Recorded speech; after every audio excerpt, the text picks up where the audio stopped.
although the definition of capacitance is based on what it can do, meaning if you apply a potential difference, how much charge will be moved. We would like to convert this to have something to do with the size and shape to try and help us understand the best way to build a capacitor. If your goal is to try and make something that has a lot of capacitance, meaning it will store a lot of charge with maybe a very small potential difference, then what are the kind of properties that we would want to look for in trying to make a capacitor? We're going to start with some simple geometries, like I said. There are three basic geometries. The first is what's called the parallel plate capacitor, which I hope that hope this will make sense. It's two plates of metal that are separated by a distance, like so. We want to keep the plates nice and parallel. I think the hope here, as you can probably imagine, is to try and create some kind of uniformity of the field between the plates. The other kind of capacitor we're going to look at is what's known as a cylindrical capacitor. Cylindrical capacitors have, I hope obvious kind of geometric ideas here. We'll have some kind of shell, and then some kind of core wire. Let me draw this a little bit better, I think, or try to.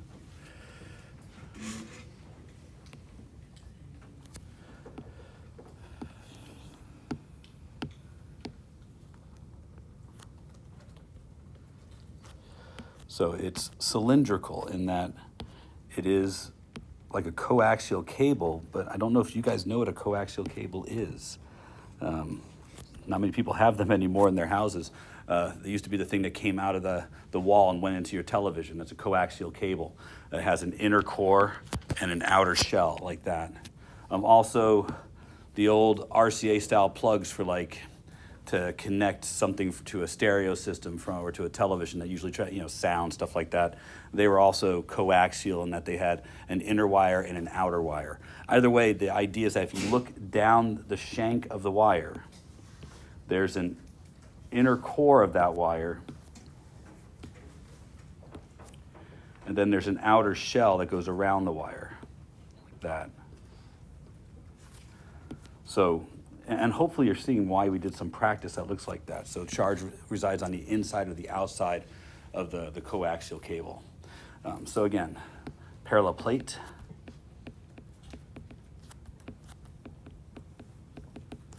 This is coaxial cable or cylindrical. Now, those are the two basic types of capacitors. Most all capacitors are parallel plate capacitors. They're the easiest to build, the simplest to build, and you can ramp up their capacity much easier than the rest. However, there is a third type of plates, but I'm saying that these things here, these are plates of a parallel plate capacitor, but I'll even call the inner core of a wire and the outer shell a plate of a capacitor. No matter what, they still can't touch. If they touch, they discharge. And there's no way to separate the charges because it's a conductor. So we usually put something in between the space to make sure that the plates don't touch. The capacitance, and it's nothing I can really draw very well. I'll do my best, but it's going to look a lot like what you've already seen. It is a spherical capacitor where there will be a inner point charge or inner spherical charge, and then there will be an outer shell. Spherical capacitors have some unique properties, but they're kind of ridiculous in that you can't really build one. If you want to be able to charge it up, you have to be able to access the inner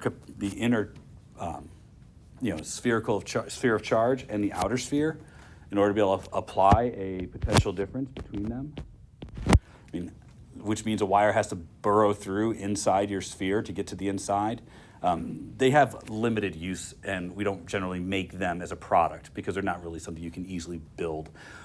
However, it can be shown that some things in nature have spherical capacitance properties, like planets in space, stuff like that. They generally have capacitance as a spherical capacitor. And so we study the idea of spherical capacitors, but in reality, we don't build them, or there's no real reason to build them. So again, there's three types. And if you've been paying enough attention this year, there should be material that you see inside somewhere deep in your notes, the fact that we've talked about three things that are exceptionally similar to this or could be useful here. For example, without proof, we know that the electric field around a point charge or a sphere of charge is Q over 4 pi epsilon naught r squared, where r represents the distance away from the center. We've proven this a number of times. And I hope that you've gotten this committed to memory. This would be a point charge or a sphere of charge.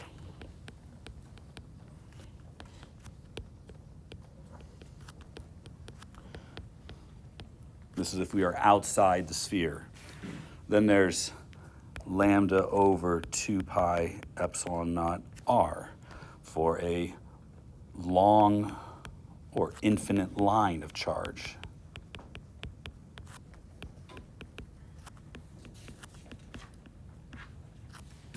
I've strongly encouraged you to commit these to memory. It would have served you well on the last test. But here lambda is charge per unit length. And last, electric field for a infinite sheet of charge.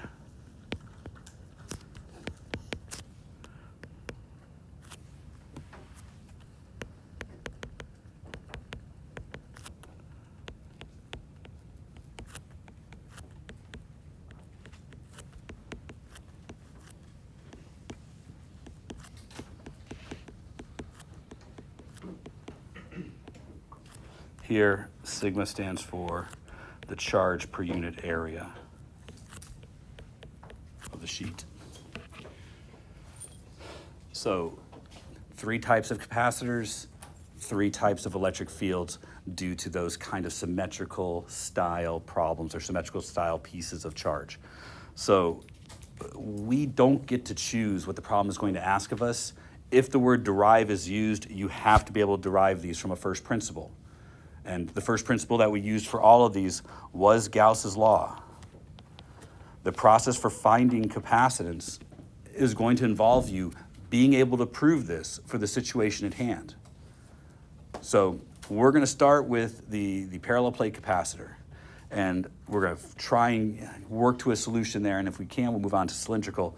Before I go any further, I do need to speak our calculations for electric field involves knowing that the permittivity is involved, because the permittivity is how an electric field gets established in a vacuum. You can't build a capacitor like that.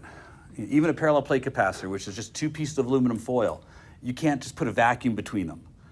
There's going to be air or something else to keep the two plates from touching. If the two plates of a capacitor touch, it's no longer a capacitor. There's no way to separate the charges. So the two plates of a capacitor, and I refer to it, put in between this place just a minute about this constant, which we've kind of been throwing around and taking for granted. If you don't remember what it's called the permittivity constant.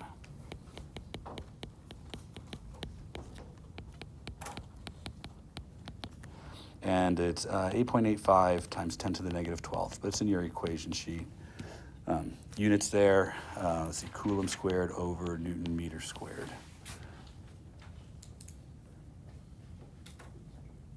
Now, the permittivity constant is called the permittivity of free space. So we're talking about a vacuum here. Every one of a capacitor is called a dielectric. Dielectric. And dielectrics generally have higher permittivity values than the permittivity of free space. Meaning most materials that you use, even if it's just something benign like sheets of paper, they have a higher permittivity than free space. And this is mostly due to the fact that the atoms inside your material can be polarized to enhance the electric field. So we talk about something called the dielectric constant. And it's a lowercase kappa, which it's a lowercase kappa, but kappa even in lowercase looks like a capital K. And what we generally say is that the dielectric value of a material is equal to kappa times the dielectric constant. So we don't talk about individual permittivities. we talk about something called the dielectric constant. It is a unitless value that scales the permittivity. So if you fill the space between a capacitor with something with a dielectric constant of 2, you effectively double the effectiveness of your capacity to store electric charge. You're going to see that in the course of our problem. But real capacitors are always filled with some kind of dielectric, something. In fact, if you have materials that have a very high dielectric constant, you can manipulate the capacitance by using materials that might benefit you in your construction process.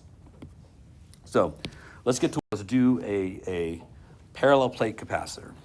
And I'm not going to try and draw this in 3 dimensions, but understand that when I say we have 2 plates, I mean we have 2 plates that are large enough in 2 dimensions and are of the same area in 2 dimensions. So we're going to say that the plates are close enough together that they can be considered infinitely sized parallel plates.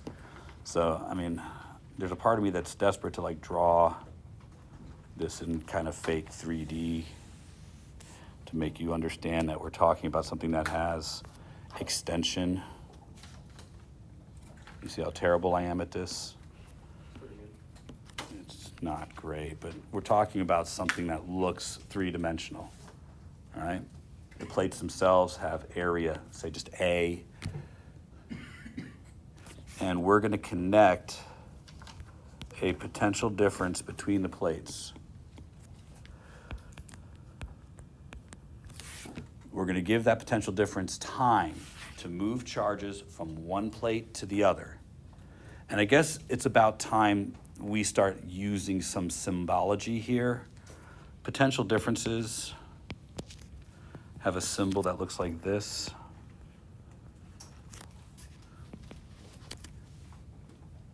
This is the symbol for a battery or a single-celled battery potential difference. If it's a multi-cell battery, it'll be a series of alternating lines. Technically, like a AA or a D-cell battery should be this because it's just a single cell, while like the 6-volt batteries that you guys used were actually 8 cells, so they should have 8 of those lines, but we don't do that in electronics. We don't try and mimic the potential difference to be the exact battery that you're using. This symbol is sufficient. That's all they're going to use. And they may label it in a number of ways. They may label it with a delta V. They may label it with just a V. They also may label it with this symbol we won't talk about much till second semester, which is a fancy script E. What this actually is using usually some kind of other way of separating charge. But either one of these still is in volts and still represents a potential difference. So if you're talking about a D cell, you're talking about 1.5 volts. But that's the symbol that we will use schematically for a potential difference. In the same way that the symbol we're going to use for a parallel plate capacitor has what I hope a clear, kind of obvious look. It's just 2 lines to indicate that there are 2 parallel plates. In practice, you might see parallel plate capacitors that have this kind of symbology, where one of the lines is curved and the other line is straight.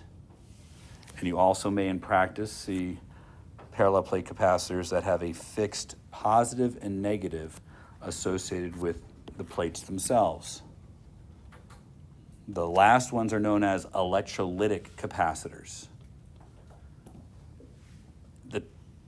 The name electrolytic isn't important, but we're going to use electrolytic capacitors in this class. And what's important about them is that they are keyed, and you have to connect them with the positive side to the high side of your potential difference. They use a special kind of dielectric that is permanently polarized, and so you have to use them in the right orientation in your circuit. So to understand that, the long side of the symbol for a battery is the positive side, represents the cathode, and the small side represents the anode, which is too bad because that's not the way that if you're trying to look at this and think it looks like a battery because it's got like a nipple side and a non-nipple side, that's not the way it actually is. The little bump on a D cell is the positive side and the flat side is the negative side. So I wouldn't use that as your schema for remembering it. The long side is the cathode, it's positive. The short side is the anode, it's negative. It should be labeled in anything that's on your exam.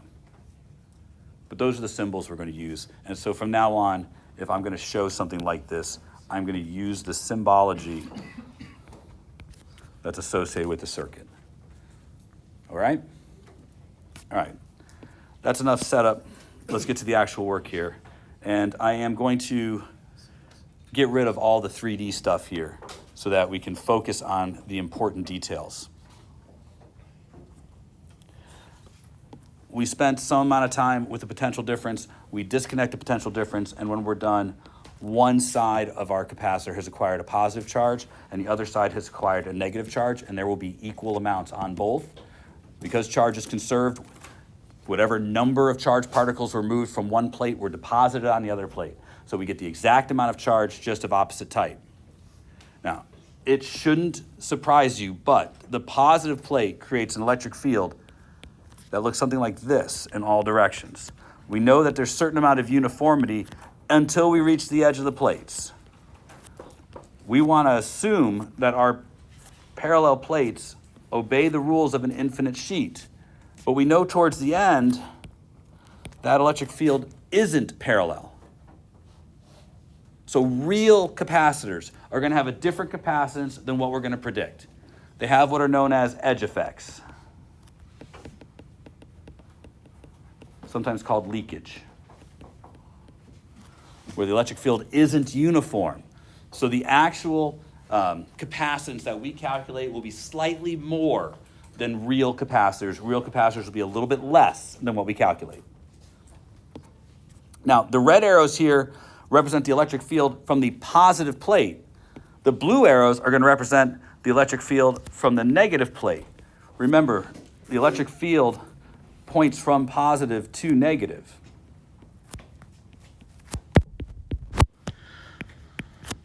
So we get an electric field that looks something like this. Does that make sense?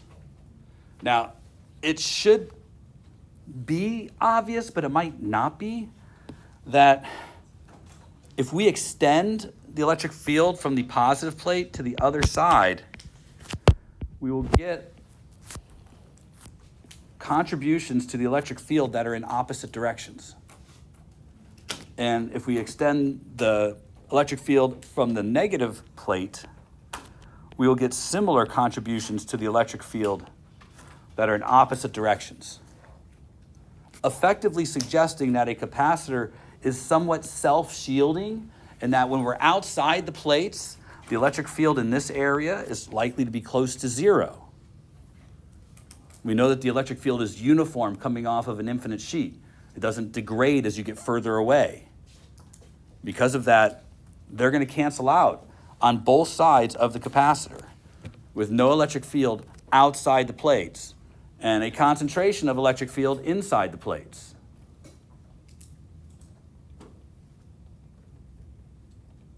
Does that all make sense so far? All right.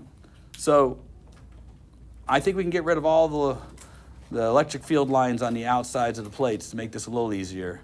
And you want to leave it in your notes, that's fine, but since I have to do work here, I'm just going to leave the E equals 0 outside the plates and consider that there is only electric field between the plates, and it points from the positive side to the negative side. Step 1, assume a charge of Q has been moved from one conductor to the other. That's the first step in trying to figure out what the capacitance is. If you're asked to find the capacitance on an exam, you are likely going to be stepped through the process, meaning they're going to talk to you about doing it this way, and they will give you individual amounts of points. They won't just say, here's two parallel plates, derive the capacitance. They will probably step you through this. Of course, they will probably have other things that they're going to ask you to do at the same time, some things that might distract you from what your goal is when it comes to capacitance. But these steps is what you do to get to capacitance. So step 1, assume a potential difference has been connected, and that potential difference has moved charge from one plate to the other. That's happened before you start your analysis. Step 2, use Gauss's law to find an expression for the electric field. So again, step 1, assume charged plates. Step 2, Gauss's law. To find the E field. I know that I already prefaced this by showing you what the electric field was near a sheet of charge. If they say derive, and they will, you have to start from first principle. You can't just use something you've memorized. So, and there's good reason to start from first principle. They may manipulate the problem in a way that you wouldn't actually get the answer that they're suggesting, that you've memorized. It might be slightly different. And this is a case where you should pay very close attention to the differences. If you remember how we did the infinite sheet, we chose a Gaussian surface that was cylindrical. Do you guys remember that? So I'm going to choose a Gaussian surface that is cylindrical. I need to enclose a plate, but I also need to make sure that I am finding the electric field between the plates. So there's 2 accepted ways to do this. One is to have my Gaussian surface look something like this, where I have a cylinder that, as clearly the sides of it are not going to have any flux because the sides are have no electric field lines going out through them. They put the top out here where the electric field is 0, and the other one, the bottom, in here between the plates. That's very effective, and that's one to use. They will sometimes they will force you to use their Gaussian surface. So another way to do this, and it's quite accepted, is to put the top inside the plate, because we know that the plate's made of metal, and we know the electric field in the plate's automatically going to be 0. These are the 2 accepted methods. They are looking for you to do this. They're looking for you to try and capture both plates like that. This is wrong. This won't work, because there's no way to determine the electric field between the plates using this Gaussian surface. So if you do this, and like I said, they are looking for this, they will immediately give you no credit for the rest because your Gaussian surface won't work. And you won't be able to get the right answer anyways. So make sure you have a surface where there is flux through the surface for the electric field that you are seeking. And we are seeking the electric field between the plates.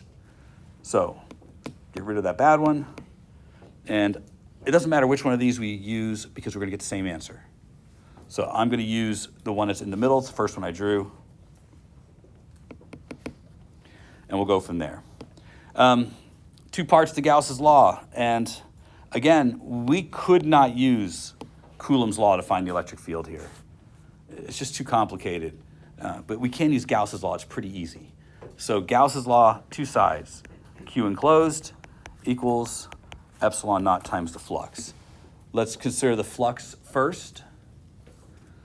So for the flux, we've got the sum of E dot dA. I see 3 different surfaces here that are on my Gaussian surface. It's a cylinder. There's the sides of the cylinder, the top of the cylinder, and the bottom of the cylinder. Seem familiar to all of you, I hope. So this is broken up into 3 segments: top, side, bottom. Remember, it's derive, and you never know how much detail they're really going to want in your derivation. Show detail. Show that you are thoughtful about this.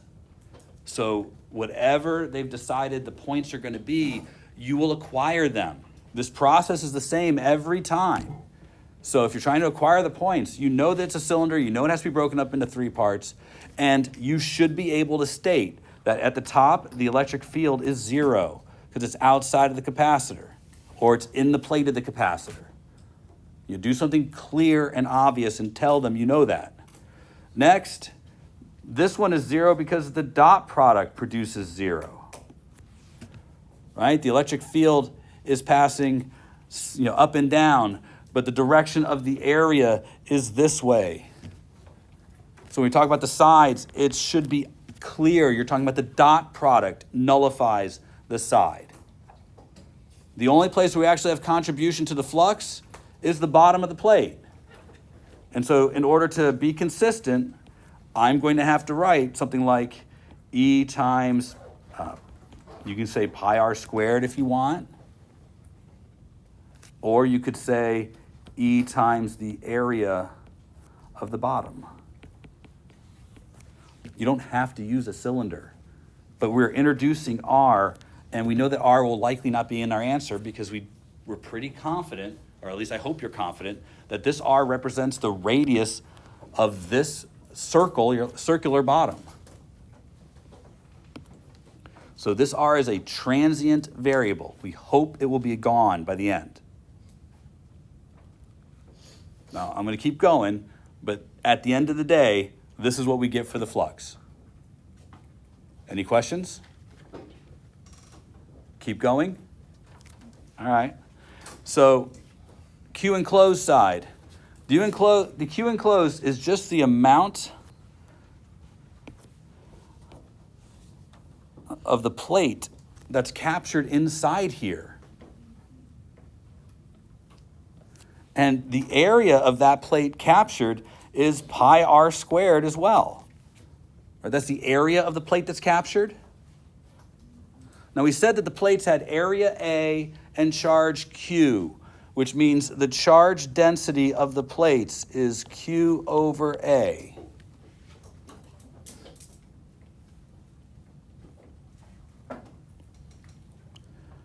Our Q enclosed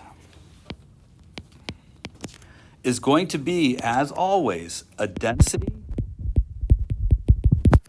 times a shape. And we take the total density of the charge and we multiply by the shape of what's been captured. In this case, the shape of what's been captured is it's a circle, it's a disk. So our total density is Q over A, and our shape is pi r squared. Every time we've calculated Q enclosed, if it hasn't been completely enclosed by our Gaussian surface, we've had to use some kind of measure the charge density. But usually there's going to be something here that's going to cancel out, something about the shape that's not going to be part of our answer, and this is what's going to cancel out. Some transient variable we've created. Now, we want to bring all these things together. So, kind of got a mess going on here, but I think we can bring this and this together for our Gauss's law. So, Q over A times pi r squared equals epsilon naught times E times pi r squared. Bless you.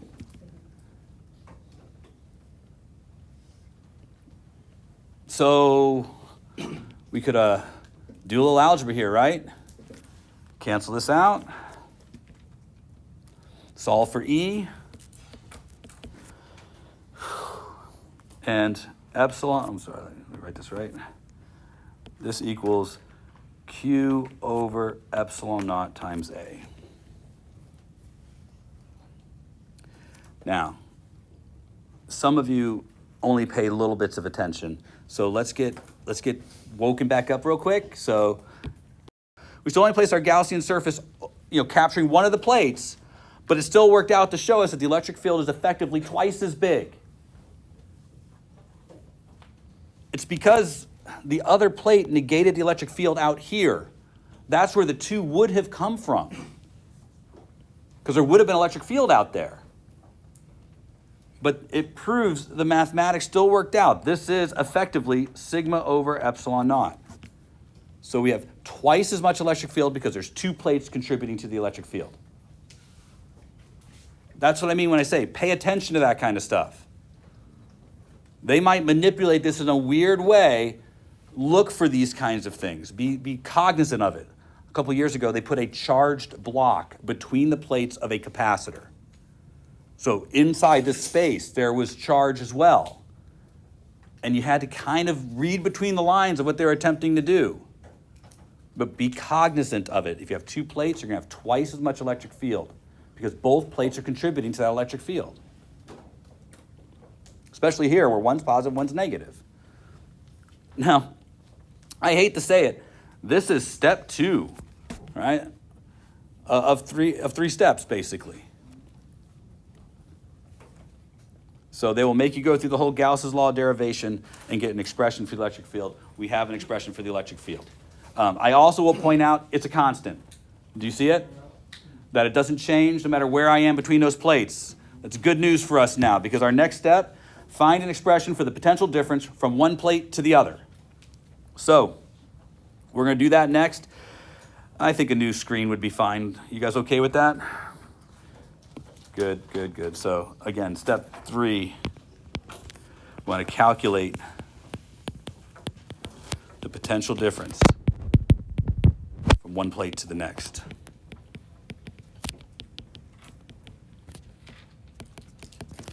And for the time being, let's don't focus on the positivity or negativity. It's got to be an increase in potential from the negative plate to the positive plate. We just need the absolute value of the potential difference. So choose limits and geometries that make it easiest to solve for the absolute value of the potential difference. It's going to be an expression. It's not going to be a number. But try and choose some limits that will be easiest for you. So again, 2 plates.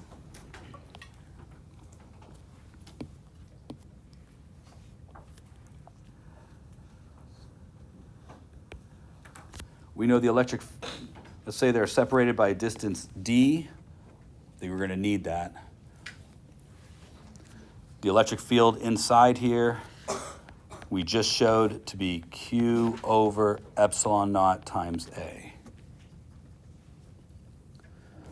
So to calculate the potential difference, minus the integral of E dot ds or r or x or z. I'm going to put dz here because it's up and down. Or maybe you would like dy. I don't care. I just need a length to indicate this. And I'm going to call this 0. I'm going to start from the negative plate, and I'm going to go up to the top plate, which makes that location d. I'm going from 0 to d. Those are going to be the limits of my integration.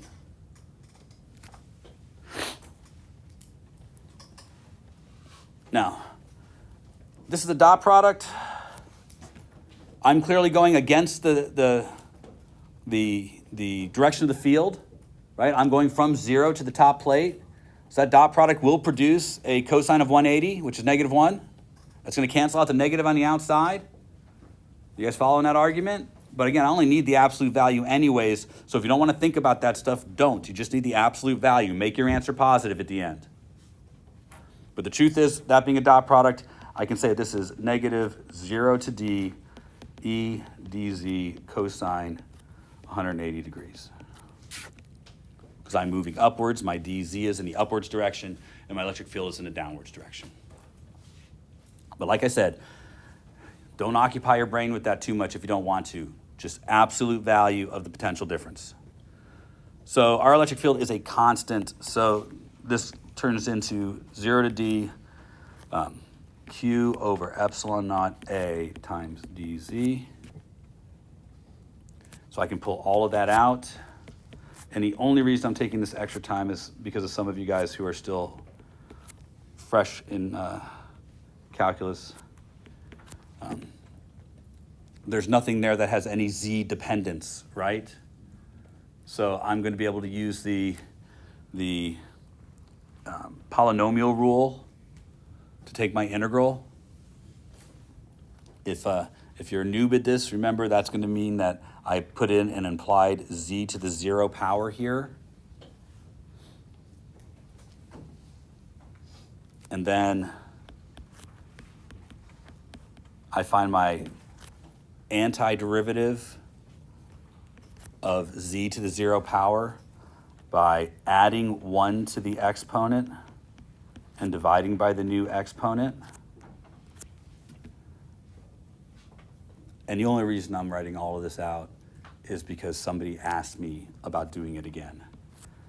And I'm going to evaluate this from 0 to d.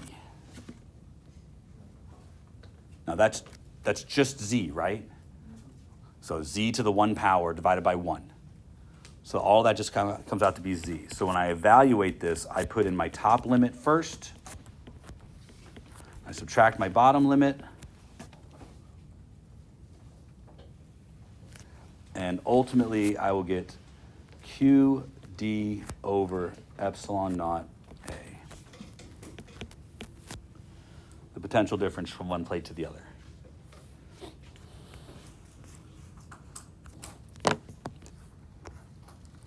You guys in the back, all good? All right, we have assumed the charge of Q has been moved from one plate to another. We've used Gauss's law to find an expression for the electric field, and we found an expression for the potential difference from one plate to the other. We've done everything we need to do to figure out the capacitance. The definition of capacitance is Q over delta V. So if we want the capacitance for a parallel plate capacitor, it's now time to do substitution. If you've done this correctly, your value for Q should cancel out. That's how you know you've done this right. If Q doesn't cancel out, you've made some kind of colossal mistake. Also, at the end, your answer should be purely geometric. It should be based on the shape and size of the object and the material between the plates. If you have any other variables in there, besides maybe a pi or something, you're wrong. So we'll put it all in there. And we'll have C equals Q divided by QD over epsilon naught A. I'm noticing that I have a compound fraction, so I'm going to multiply top and bottom by epsilon naught A to get rid of that. And again, I hate doing this kind of math because I think it's supposed to be something all of you know how to do really easily, but I've found this year that that's not the case. So I'm multiplying top and bottom by epsilon naught A to wipe out the compound fraction, leaving me with epsilon naught A times Q divided by Q times D, and clearly the Q's cancel out. So my final answer, parallel plate capacitor. Not on the equation sheet. Worth memorizing. Definitely worth memorizing. You don't want to have to go through this process on the multiple choice test when they ask you about a parallel plate capacitor. And they will. And I will on your next test. I'm going to ask you all sorts of stuff like what happens to the capacitance if you double the area and double the distance between the plates, stuff like that. Know the parallel plate capacitor. Notice, all geometric. If I want to make a capacitor and I want to ramp up the capacitance, I want lots of area and I want the plates between the capacitors to be very, very, very small. This is still in the same units. This will be in the units of farads.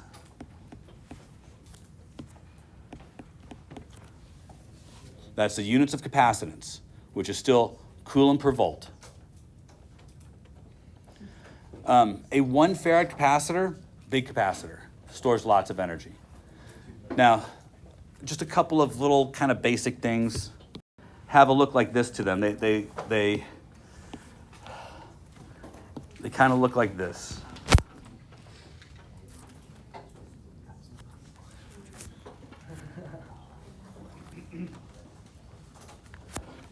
So they look like a little cylinder, like a little tube, dipped in plastic with a couple of wires coming out the bottom. What they really are inside is kind of a jelly roll. They've taken two plates and they've kind of wrapped them around like that and then dipped it in plastic so that the plates would be protected. To keep the plates from touching each other, they usually will oxidize one side of the plate. That way we're only talking about a separation distance of a couple of atoms between one plate and the next to get them very close together. Sometimes they'll oxidize the plate and do an impregnating process that will put a certain material on one side of the plate so they can choose what the dielectric will be. But basically a parallel plate capacitor is just two pieces of metal that have been rolled up together and then one wire is attached to one plate, one wire is attached to the other, dipped in plastic and basically sent out for you guys to use. It is very common to have cheap capacitors blow out on electrical boards. You ever see the magic blue smoke coming out of something that's electrical? It's a very good chance that what happened was you applied too much charge to your capacitor, it failed, and it lit the dielectric on fire. And that smoke coming out is the result of the combustion. Don't inhale the smoke. Toxic in almost every case.